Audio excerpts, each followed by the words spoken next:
autoridades presentes, ministro Antônio Costa, Antônio Tajani,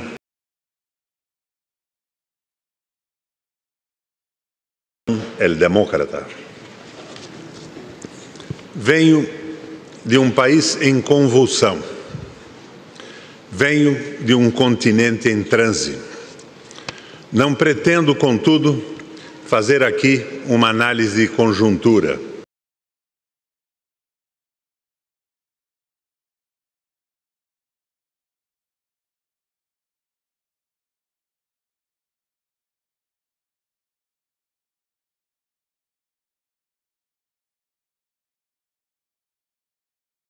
História de agruras, angústias e tragédias. Tristes trópicos, condenados pelos deuses coloniais, depois pelos deuses do expansionismo imperial e hoje pelos deuses globais, o deus mercado, a carregar sem descanso a pedra pesada do subdesenvolvimento. E todas as vezes que nos aproximamos do topo, com a carga excruciante, vemos rolar ladeira abaixo o imenso sacrifício despendido na subida frustrada. E recomeçamos a maldita sina, ainda mais uma vez e outra vez. É certo que o recuo nunca é total, que dos tantos ensaios malogrados pelo caminho, pegadas, degraus, atalhos que servirão de pontos de referência para a nossa subida. Mas chega a ser desalentador andar tanto e quase nunca sair do lugar.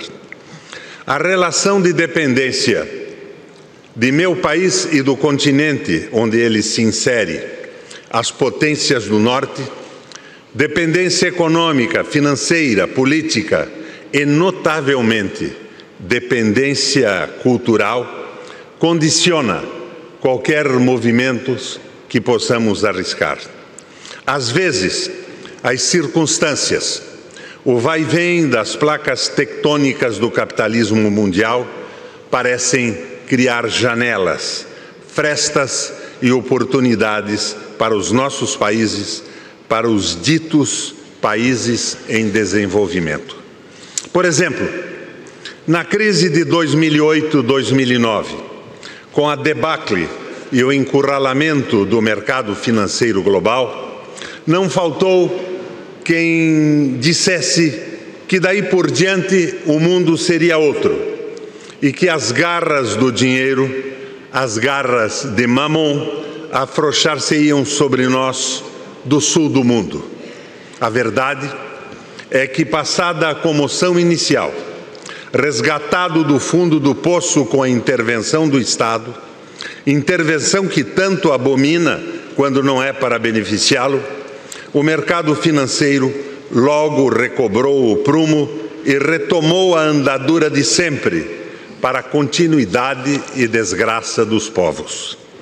Ao contrário de se estabelecer como uma linha divisória, com freios, regulações severas para o controle da especulação, a crise de 2008-2009, de certa forma, reforça a ação desinibida do capital vadio sobre os países emergentes do terceiro mundo e os países mais vulneráveis do primeiro mundo. No esforço insano de recuperação das perdas, com o estouro da bolha, atarracham o torniquete sobre os nossos povos. Assim, recrudescem as ações de destruição do estado do bem-estar social. Tudo se torna precário. O Estado precário, o Parlamento precário, as instituições precárias, o trabalho precário, a vida precária. Todas as garantias sociais, trabalhistas e previdenciárias, e todos os valores da civilização, como solidariedade, fraternidade, equidade dissolvem-se no ar, desmancham-se diante da ditadura do eu, sociedade anônima, de Mamon, sociedade anônima. Para nós brasileiros, para a maioria dos povos latinos, na verdade, o estado do bem-estar social é uma quimera, uma abstração, que vez por outra visita os cantos escuros da vida de nossos povos. Luzes fortuitas, lusco-fuscos, logo substituídos pelas trevas da exclusão. Quando vemos, no caso do Brasil, que a escravidão das mulheres e dos homens pretos foi abolida há apenas 128 anos e que só há menos de 2 anos os empregados domésticos tiveram seus direitos equiparados com os outros trabalhadores, talvez compreendamos por que hoje, exatamente hoje, neste momento, cresce em meu país a conspiração contra as leis trabalhistas vigentes desde a década de 40.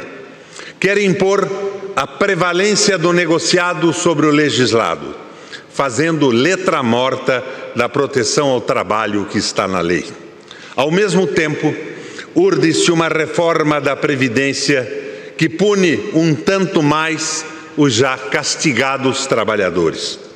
Tramam o enfraquecimento dos sindicatos, reduzem os investimentos em saúde, em educação, em segurança pública e saneamento, acenam com cortes dos programas sociais compensatórios, os programas de inclusão social, ameaçam rever as plataformas de acesso às universidades e ao ensino técnico, que finalmente abririam a educação aos filhos dos trabalhadores. Enfim, maquinam interromper a distribuição das poucas migalhas que caem da mesa dos poderosos.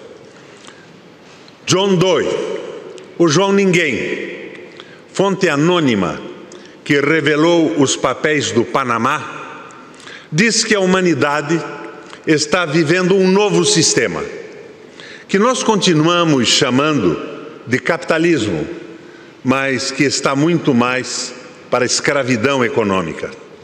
Escravidão econômica que provoca conflitos, desestabiliza sociedades, faz reinar o caos, impõe a dor e o desespero. E temos aí, então, um espectro rondando a Europa e lançando sombras sobre todo o mundo. O espectro dos imigrantes. Legiões, dezenas de milhares de homens, mulheres, crianças, adolescentes, jovens, velhos, rondam os continentes. São os exilados da geopolítica, os exilados da guerra ao terrorismo, os exilados da luta pelo domínio do mercado, pelo domínio do petróleo, que se juntam aos deserdados do sul da Europa e do sul do mundo, engrossando o cortejo dos banidos do capitalismo. A estupidez, o abrutamento do sistema revela-se ainda uma vez mais com o escândalo dos Panama Papers. Trilhões e trilhões de dólares entesourados em paraísos fiscais. Fortunas desviadas pela sonegação, pela corrupção, pela especulação, pela jogatina das bolsas e pelos ataques aos mercados e às moedas de países como o Brasil. Trilhões de dólares subtraídos da produção, da saúde, da educação, do saneamento, do combate à fome, às guerras, à violência, às desigualdades. E muitos desses senhores, especialmente em países ditos em desenvolvimento, têm ainda o desplante de dizer que as suas offshores, suas fortunas nos paraísos fiscais, são legais, declaradas aos órgãos de fiscalização dos seus países. De fato, coisas escandalosas são permitidas por lei, observa John Doe. Acredito que a irracionalidade e a mesquinhez da usura, da acumulação improdutiva, sejam os símbolos da época sombria em que vivemos. Daí a iluminação, a claridade, a sabedoria e o conforto das palavras do Papa Francisco. Sua santidade, por vir da distante e exângue América Latina, compreende como poucos a toxidez do capitalismo financeiro. O maldito reino de Mamon, como diz, sem eufemismos, Jorge Mário Bergoglio. Quem sabe? Quem acredita talvez saiba que Deus, compadecido de nossas agruras, miserando atque eligendo, ou seja, compadecido de nós, o escolheu, para reforçar as nossas vozes contra a escravidão econômico-financeira. Em reuniões como essa, quase sempre, as declarações oficiais, as declarações conjuntas, os protocolos não expressam todos os nossos sentimentos. Debaixo das palavras, como brasas sofreadas, queima a nossa impaciência. E impacientes proclamamos a nossa oposição a tratados comerciais que nos reduzam ao papel colonial de produtores de commodities. Veementes e ciosos da força e da grandeza de nossos povos, denunciamos e recusamos o desenho geopolítico que as potências e as forças do capital querem propor ao mundo. O nosso petróleo, as nossas reservas minerais, as nossas florestas, as nossas terras, as nossas águas, os nossos povos não são ativos à disposição de cobiças imperiais. Aflitos, ansiosos, queremos mais que belas ou misericordiosas palavras. Há um mundo novo a ser construído, um mundo de paz, harmonia, desenvolvimento, fraternidade e igualdade. O mundo velho dos impérios, das corporações transnacionais que trituram povos, países, sonhos e vidas, precisa ser contido sob pena de extinção da humanidade.